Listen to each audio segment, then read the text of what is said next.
Hi good morning. അപ്പോൾ നമ്മുടെ ഇന്നത്തെ റെസിപ്പി എന്ന് പറയുന്നത് വളരെ സിമ്പിൾ ആയിട്ടുള്ള ഒരു രസമാണ് കേട്ടോ. രസം എല്ലാവർക്കും ഉണ്ടാക്കാൻ അറിയാം, പക്ഷെ നമ്മൾ പല രീതിയിൽ രസം ഉണ്ടാക്കാറുണ്ട്. ഇതെന്ന് പറഞ്ഞിട്ടുണ്ടെങ്കിൽ രസത്തിന്റെ ഏറ്റവും സിമ്പിൾ ആയിട്ടുള്ള രീതിയാണ്. അപ്പോൾ നിങ്ങൾ ഇതുപോലെ രസം ഉണ്ടാക്കി നോക്കിയിട്ടില്ലെങ്കിൽ ഉറപ്പായിട്ടും ട്രൈ ചെയ്യൂ. പിന്നെ ഈ രസത്തിൽ ഞാനിപ്പോൾ കുറച്ച് ശർക്കര ചേർക്കുന്നുണ്ട്. അത് ഓപ്ഷണലാണ്. ശർക്കര ചേർത്താൽ രസത്തിന് ടേസ്റ്റ് കൂടും. നിങ്ങൾക്ക് താല്പര്യമുണ്ടെങ്കിൽ മാത്രം ചേർക്കാം, ഇല്ലെങ്കിൽ സ്കിപ്പ് ചെയ്യാം കേട്ടോ. അത് ഓപ്ഷണലാണെന്ന് പറഞ്ഞതെന്ന് വെച്ചാൽ ഞാൻ പലപ്പോഴും രസവും സാമ്പാറും ഉണ്ടാക്കും. എനിക്ക് കമൻറ്റ്സ് വരാറുണ്ട്, രസത്തിൽ ആരാ ശർക്കര ചേർക്കുന്നത്, സാമ്പാറിൽ ആരാ ശർക്കര ചേർക്കുന്നത് എന്നൊക്കെ ചോദിച്ചിട്ട്. അപ്പോൾ ഞാനിവിടെ ഇതിൽ രണ്ടിലും ശർക്കര ചേർക്കാറുണ്ട്. ആ പുളിയൊക്കെ ഒന്ന് ബാലൻസ് ചെയ്യാനാണ് നമ്മൾ ശർക്കര ചേർക്കുന്നത്. അപ്പോൾ നിങ്ങൾക്ക് താല്പര്യമുണ്ടെങ്കിൽ ചേർത്തോളൂ, ഇല്ലെങ്കിൽ സ്കിപ്പ് ചെയ്തോളൂ. അപ്പോൾ നമുക്ക് എങ്ങനെയാണ് നമ്മുടെ സിമ്പിൾ രസം തയ്യാറാക്കുന്നത് നോക്കാം. നമുക്ക് നമ്മുടെ ഇൻഗ്രീഡിയൻസ് നോക്കാം. ഞാനിപ്പോൾ 3 മീഡിയം വലിപ്പമുള്ള തക്കാളി എടുത്തിട്ടുണ്ട്. പഴുത്ത തക്കാളി ആയിരിക്കണം കേട്ടോ. അതിലേക്കായിട്ട് 1 ടേബിൾ സ്പൂൺ കുരുമുളക് എടുക്കുന്നുണ്ട്. പിന്നെ ഒരു 6-7 അല്ലി വെളുത്തുള്ളി എടുക്കുന്നുണ്ട്. വലിയ അല്ലി വെളുത്തുള്ളിയാണ്. ചെറിയ അല്ലിയാണെങ്കിൽ 12 അല്ലി വരെ എടുക്കാം. പിന്നെ വലിയൊരു പീസ് ഇഞ്ചി എടുക്കുന്നുണ്ട്. വെളുത്തുള്ളിയൊക്കെ തൊലിയോടുകൂടിയാണ് എടുത്തിട്ടുള്ളത്, കഴുകി വൃത്തിയാക്കിയിട്ട്. പിന്നെ വലിയ പീസ് ഇഞ്ചി എടുത്തിട്ടുണ്ട്. പിന്നെ എടുത്തിരിക്കുന്നത് ഒരു ചെറുനാരങ്ങ വലിപ്പത്തിൽ വാളൻപുളി വെള്ളത്തിൽ സോക്ക് ചെയ്തെടുത്തിട്ടുണ്ട്. പിന്നെ പരിപ്പ് വേവിച്ച വെള്ളമാണ്, അത് 1 കപ്പ് എടുത്തിട്ടുണ്ട്. ഇതും കൂടി ചേർത്താലാണ് നമ്മുടെ ഈ രസം പെർഫെക്റ്റ് ആവുക. അപ്പോൾ ഇത് വളരെ ഈസി ആയിട്ട് ഉണ്ടാക്കാൻ പറ്റുന്ന രസമാണ് കേട്ടോ. ഇനിയിപ്പോൾ നമുക്ക് നമ്മുടെ മിക്സിയുടെ ജാറിലേക്ക് 1 ടേബിൾ സ്പൂൺ കുരുമുളക്, അതുപോലെ തന്നെ ഒരു 1/4 ടീസ്പൂൺ നല്ല ജീരകം, നമ്മുടെ ക്യുമിൻ സീഡ്സ്, പിന്നെ നമ്മൾ എടുത്തു വെച്ചിരിക്കുന്ന ഇഞ്ചി ചെറിയ പീസുകളാക്കിയത്, ഇതിലേക്ക് പച്ചമുളക് ചേർക്കണമെങ്കിൽ ചേർക്കാം, ഞാനിപ്പോൾ ചേർക്കുന്നില്ല. പിന്നെ ദാ ഇതുപോലെ 1 പിടി, നമ്മളിപ്പോൾ അളവ് നോക്കുകയാണെങ്കിൽ 1 പിടിയാണ് വെളുത്തുള്ളി ചേർക്കുന്നത്. പിന്നെ എരിവിനായിട്ട് ഞാൻ ചേർക്കുന്നത്, കുരുമുളകിൻ്റെ എരിവുണ്ടെങ്കിലും ഒരു 5-6 വറ്റൽമുളക് ചേർക്കുന്നുണ്ട്. നിങ്ങൾക്ക് മുളക് പൊടി ചേർക്കാം, വറ്റൽമുളകും ചേർക്കാം. ഞാനിപ്പോൾ വറ്റൽമുളകാണ് ചേർത്തിട്ടുള്ളത്. പിന്നെ ഒരു 1/4 ടീസ്പൂൺ കാശ്മീരി ചില്ലി പൗഡർ ചേർക്കും. അതിപ്പോഴല്ല കേട്ടോ, അത് ചേർക്കുന്ന സ്റ്റേജ് പറയാം. ഇത്രയും ചേർത്ത് നമുക്കൊന്ന് തരിതരിപ്പായിട്ട് ചതച്ചെടുക്കണം. അതിന് ശേഷമാണ് നമ്മൾ ബാക്കിയുള്ള കാര്യങ്ങൾ ഇതിലേക്ക് ആഡ് ചെയ്യുന്നത്. അപ്പോൾ ഇതൊന്ന് ചതച്ചെടുക്കട്ടെ. ഇപ്പോൾ ഇതാ നമ്മുടെ ഇഞ്ചി, വെളുത്തുള്ളി, കുരുമുളക്, ജീരകം, വറ്റൽമുളക് എല്ലാം ചതച്ചെടുത്തിട്ടുണ്ട്. ഇതിലേക്ക് ഞാനിനി 1 തക്കാളി, ചെറിയ തക്കാളി ഒന്ന് കട്ട് ചെയ്തിട്ട് അതും കൂടി ചേർത്ത് ഒന്ന് ചതച്ചെടുക്കാൻ പോവാണ്. തക്കാളി അരഞ്ഞു പോകണ്ട, ഒന്ന് 4 പീസാക്കി ഇടുന്നേ ഉള്ളൂ. ഇതും കൂടി ചേർത്ത് ഒന്ന് കറക്കിയെടുക്കാം. നമുക്ക് പൾസ് ചെയ്താൽ മതി കേട്ടോ, അരച്ചെടുക്കണ്ട.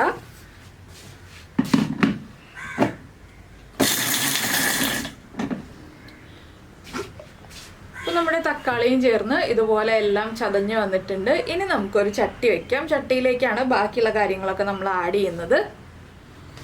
അപ്പോൾ നമ്മുടെ ചട്ടിയിലേക്ക് ഞാനിപ്പോൾ ബാക്കി ഇരുന്ന 2 തക്കാളി കട്ട് ചെയ്തത്, അതുപോലെ തന്നെ നമ്മൾ ചതച്ചെടുത്തിരിക്കുന്ന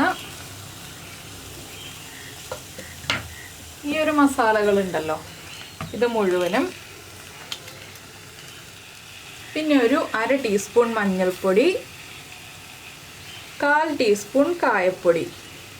ഇതിൽ നമ്മൾ വഴറ്റലൊന്നുമില്ല കേട്ടോ, അതുകൊണ്ടാണ് ഇതുപോലെ എല്ലാ കാര്യങ്ങളും ഒരുമിച്ച് തന്നെ ചേർക്കുന്നത്. ആവശ്യത്തിന് ഉപ്പ്,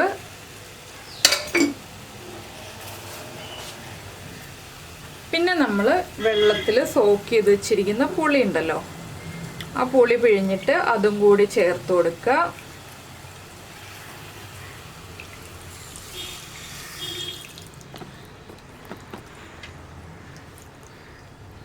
പിന്നെ നമുക്ക് എത്രത്തോളം രസം വേണം എന്നുള്ളതനുസരിച്ച് വെള്ളം ചേർത്ത് കൊടുക്കുക. ഞാനിപ്പോൾ ഒരു 1.5 കപ്പ് വെള്ളം ചേർക്കുന്നുണ്ട്. പുളിവെള്ളം ഒരുപാടായി പോരുത് കേട്ടോ. എന്താണെന്ന് വെച്ചാൽ പുളിവെള്ളം ഒരുപാടായി പോയിട്ടുണ്ടെങ്കിൽ നമ്മുടെ രസത്തിൻ്റെ ടേസ്റ്റ് തന്നെ മാറിപ്പോവും. ഇനി ഇതെല്ലാം ചേർത്ത് നന്നായിട്ടൊന്ന് ഇളക്കി, നന്നായിട്ട് ഇതൊന്ന് തിളച്ച് വരണം. തിളച്ച് വന്നു കഴിഞ്ഞിട്ടാണ് നമുക്ക് ബാക്കിയുള്ള കാര്യങ്ങളൊക്കെ ചേർക്കേണ്ടത്. ഈ സമയത്ത് 1 തണ്ട് കറിവേപ്പിലയും കൂടി ചേർക്കാം. ഇത് കുറച്ച് കൊഴുപ്പുള്ള രസമാണ് കേട്ടോ. എന്താണെന്ന് വെച്ചാൽ നമ്മൾ തക്കാളി അരച്ചിട്ടുണ്ട്, അതിൻ്റെ ഒരു കൊഴുപ്പ് വരും. ബാക്കിയുള്ള കാര്യങ്ങളൊക്കെ ചതച്ചെടുത്തിട്ടുണ്ട്, അതിൻ്റെ ആ ഒരു കൊഴുപ്പ് വരും. ഇപ്പോൾ നമ്മൾ എണ്ണയൊന്നും ചേർത്തിട്ടില്ല.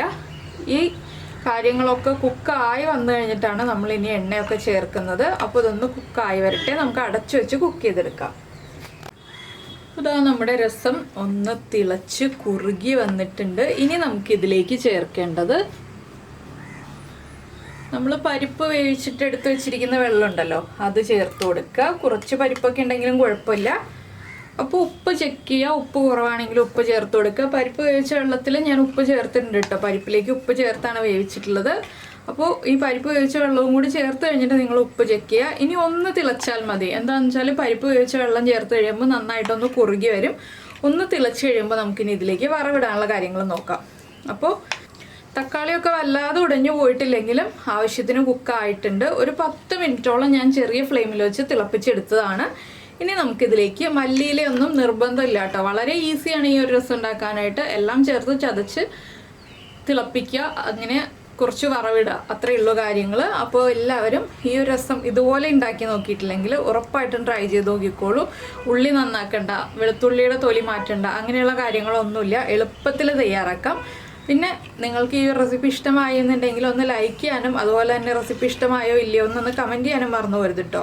പിന്നെ നമ്മുടെ ചാനൽ സബ്സ്ക്രൈബ് ചെയ്തിട്ടില്ല എന്നുണ്ടെങ്കിൽ ഉടനെ തന്നെ ഒന്ന് സബ്സ്ക്രൈബ് ചെയ്തോളൂ. സബ്സ്ക്രൈബ് ചെയ്യുന്നതിന് ഈ വീഡിയോയുടെ താഴെയുള്ള റെഡ് സബ്സ്ക്രൈബ് ബട്ടൺ ഒന്ന് ക്ലിക്ക് ചെയ്യുക, ആൻഡ് റൈറ്റ് സൈഡിലുള്ള ബെല്ലൈക്കണും ക്ലിക്ക് ചെയ്യുക. അപ്പോൾ ഓൾ എന്ന് പറഞ്ഞിട്ടൊരു ഓപ്ഷൻ കാണാം, ആ ഓളും കൂടി പ്രസ് ചെയ്തിട്ടുണ്ടെങ്കിൽ ഞാൻ എപ്പോഴും വീഡിയോ അപ്ലോഡ് ചെയ്യുമ്പോൾ നിങ്ങൾക്ക് നോട്ടിഫിക്കേഷൻ വരും.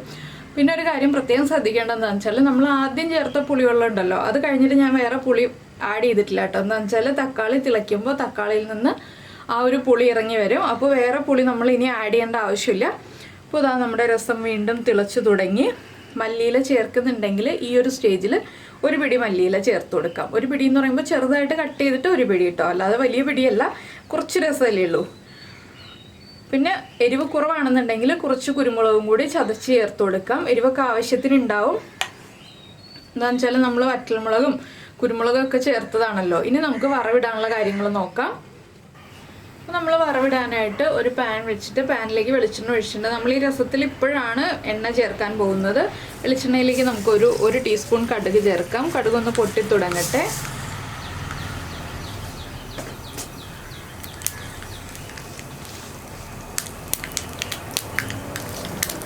കടുക് പൊട്ടിക്കൊണ്ടിരിക്കുമ്പോൾ തന്നെ നമുക്കൊരു 1/4 ടീസ്പൂൺ ഉലുവയും കൂടി ചേർത്ത് കൊടുക്കാം.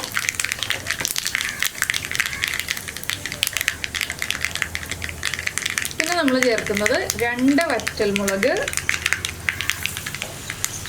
അതുപോലെ തന്നെ ധാരാളമായിട്ട് കറിവേപ്പില. ഇനി നമുക്കിത് നമ്മുടെ രസത്തിലേക്ക് ചേർത്ത് കൊടുക്കാം. നമ്മുടെ രസം ദാ ചട്ടിയിൽ തിളച്ചുകൊണ്ടേയിരിക്കുകയാണ്. ഞാൻ ഫ്ലെയിം ഓഫ് ചെയ്ത് വെച്ചിട്ടുണ്ട്. ഇനി നമ്മുടെ വറവ് ചേർക്കുക,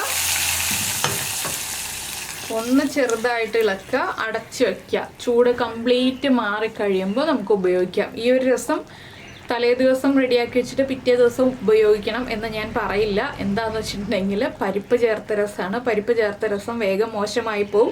നമ്മൾ തലേ ദിവസം റെഡിയാക്കി ഫ്രിഡ്ജിൽ വെച്ചിട്ട് പിറ്റേ ദിവസം ഉപയോഗിച്ചാലും കുഴപ്പമില്ല. ചൂടാക്കൊന്നും വേണ്ട, റൂം ടെമ്പറേച്ചറിലാക്കി എടുത്ത് വെച്ചാൽ മതി. ഫ്രിഡ്ജിൽ നിന്ന് രാവിലെ എടുത്ത് പുറത്ത് വയ്ക്കുക, റൂം ടെമ്പറേച്ചറിലാവുമ്പോൾ നമുക്ക് ഉപയോഗിക്കാം. അത് രാവിലെ ഉണ്ടാക്കി വെച്ചിട്ട് വൈകിട്ട് ഉപയോഗിച്ചാലും മോശമായി പോവില്ല കേട്ടോ.